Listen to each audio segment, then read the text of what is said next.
Oke, halo, selamat siang. Saya Alistra dari Teknik Fisika ITERA. Kita akan membuat sesi-sesi video untuk membantu Anda memahami kuliah Fisika Dasar 2 dengan lebih baik.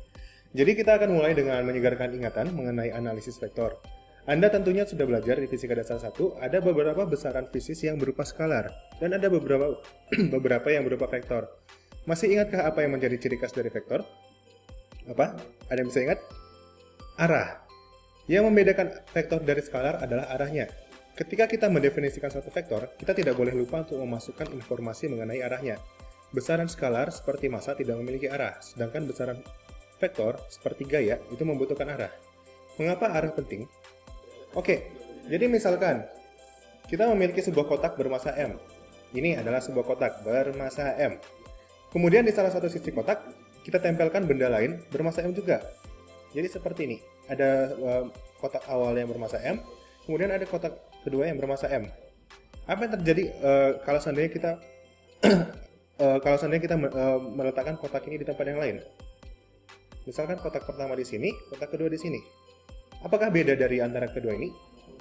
Keduanya memiliki massa total yang sama, tetap 2M. Posisi penambahan massa sama sekali tidak berpengaruh terhadap massa total. Nah, itu adalah contoh dari skalar. Bagaimana kalau kita berbicara tentang sistem yang gaya?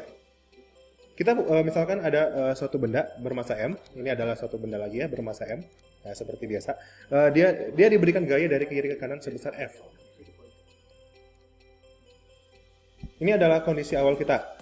Kemudian berapa besar gaya total jika kita berikan satu gaya lagi yang arahnya dari kiri ke kanan juga sebesar F juga. Ini adalah F.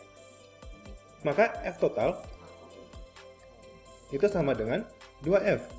Karena gayanya searah dan kita tinggal menambahkan saja. Kemudian, apa yang terjadi kalau seandainya kita berikan gayanya itu berasal dari dua arah yang berbeda. Jadi ini adalah kondisi awal F, sedangkan ini adalah kondisi gaya tambahan F, maka F total itu sama dengan 0. Jadi di sini kita arah dari gaya yang kedua itu sangat berpengaruh. Kalau seandainya kita misalnya memberikan gaya tambahan yang misalkan arahnya ke sini, arahnya ke sini dari bawah ke atas. Kira-kira bagaimanakah F totalnya? Maka kita bisa tahu F totalnya dari belajar dinamika.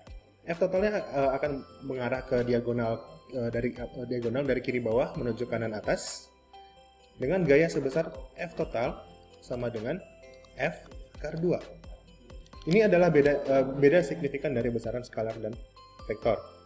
Nah, dari contoh di atas, saya selalu menggunakan panah sebagai representasi visual dari vektor. Arah dari mata anak panah menyatakan arah dari suatu vektor, dan panjang dari batang panah merepresentasikan besarnya. Misalkan kita menggambar vektor 2 dimensi dalam koordinat kartesius, misalkan seperti koordinat ini. Misalkan, ini kita akan membahas mengenai vektor kecepatan.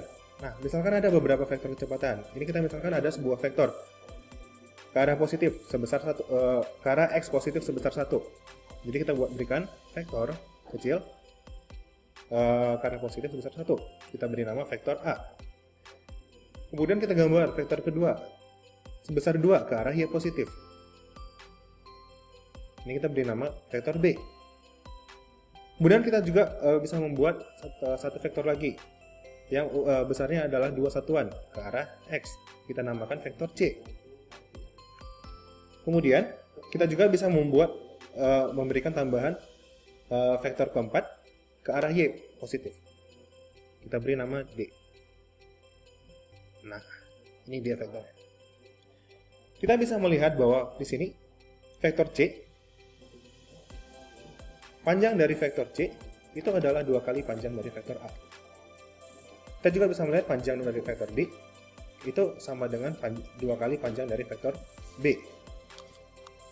Jadi jika kita ingin menggambarkan vektor kecepatan ke arah x positif, misalkan kita mau membuat sebuah vektor baru x positif sebesar 4, misalkan kita buat vektor positif ke sini sebesar ke arah x positif sebesar 4, kita beri nama vektor E. Pada dasarnya kita cukup mengambil 4 kali vektor dari A. Karena A memiliki besar 1, kita tinggal mengalihkan 4 dan kita memperoleh vektor dengan panjang 4. Nah, semua vektor yang memiliki besar 1, seperti vektor A ini adalah vektor diberi nama vektor khusus. Jadi misalkan istilah yang sering digunakan adalah vektor unit.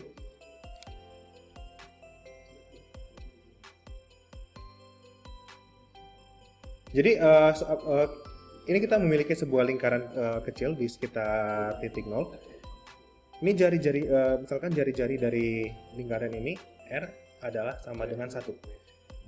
Semua vektor di bidang 2 dimensi dapat direpresentasikan dengan menggunakan vektor unit yang ada dalam lingkaran ini. Misalkan ini kita punya sebuah vektor besar, kita beri nama vektor R. Vektor R ini dapat kita perkecil menjadi vektor unitnya sendiri. Vektor ini diberi nama R topi.